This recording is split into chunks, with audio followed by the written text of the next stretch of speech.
नमस्कार दोस्तों, मैं प्रशांत कुमार शुक्ला एडवोकेट। साथियों, आज के वीडियो में हम लोग बात करने जा रहे हैं सुप्रीम कोर्ट का एक और लेटेस्ट जजमेंट के बारे में, जो कि हाल ही में अभी आया है। बीसीआई यह निर्धारित कर सकती है कि केवल मान्यता प्राप्त लॉ कॉलेजों से ग्रेजुएट ही वकील के रूप में एनरोलमेंट करा सकते हैं। हाल ही में सुप्रीम कोर्ट का एक लेटेस्ट जजमेंट इसी पे है। सुप्रीम कोर्ट ने शुक्रवार को उड़ीसा हाई कोर्ट के उस आदेश को खारिज कर दिया जिसमें कहा गया था कि बार काउंसिल ऑफ इंडिया यानी कि बीसीआई यह शर्त नहीं लगा सकती कि किसी व्यक्ति को एक वकील के रूप में नामांकन के लिए किसी मान्यता प्राप्त लॉ कॉलेज से ग्रेजुएट होना चाहिए। बार काउंसिल ऑफ इंडिया बनाम बोनीफोई लॉ कॉलेज और अन्य के मामले में, जिसमें अखिल भारतीय बार परीक्षा को बरकरार रखा और हाल ही के संविधान के फैसले पर भरोसा करते हुए खंडपीठ ने कहा कि एक वकील के रूप में नामांकन के लिए बीसीआई द्वारा बनाए गए नियम अमान्य रूप में नहीं देखा जा सकता। इस प्रकार बीसीआई द्वारा बनाए गए नियम को एक वकील के रूप में नामांकन के लिए एक उम्मीदवार की आवश्यकता होती है जिसमें बीसीआई द्वारा मान्यता प्राप्त या उसके अनुमोदित कॉलेज से अपना लॉ कोर्स पूरा किया हो, उस अमान्य नहीं कहा जा सकता, जैसे कि विवादित आदेश में आयोजित किया गया था। इसलिए हमें यह मानने में कोई हिचकिचाहट नहीं है कि खंडपीठ ने प्रतिवादी नंबर 1 को एक वकील के रूप में नामांकित करने का निर्देश देना उचित नहीं है।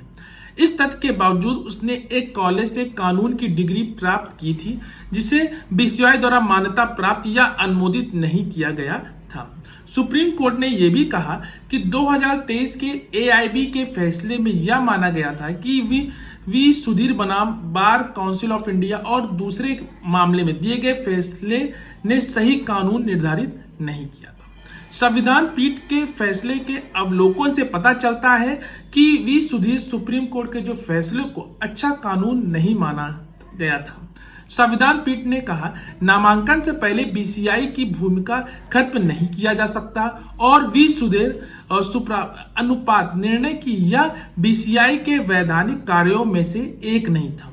प्री एनरोलमेंट शर्तों को लागू करने के नियमों को लागू करने के लिए गलत था। यह स्पष्ट रूप से माना गया था कि 1961 के अधिनियम की धारा 24(3)डी के साथ पठित दो धारा 49 में बीसीआई को वकील के रूप में नामांकित होने के लिए पात्रता के जो मानदंडों को निर्धारित करने की शक्ति निहित है और परिणाम स्वरूप निर्णय द्वारा लगाया गया प्रतिबंध वी सुधीर सुप्रा यानी कि बीसीआई के बल पर कायम नहीं रह सका। तदनुसार संविधान पीठ ने कहा कि वी सुधीर जो कि कानून की सही स्थिति निर्धारित नहीं की।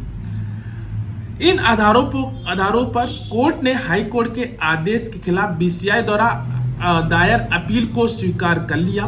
प्रतिवादी ने 2009 में विवेकानंद लॉ कॉलेज अंगुल एक गैर मान्यता प्राप्त कॉलेज से अपनी कानून की डिग्री हासिल की थी।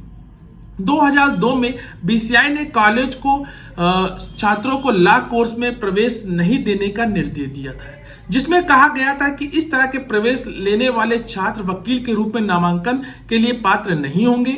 इसके आधार पर उड़ीसा स्टेट बार काउंसिल ने 2011 में एक वकील के रूप में नामांकन के प्रतिवादियों को आवेदन को खारिज कर दिया गया था।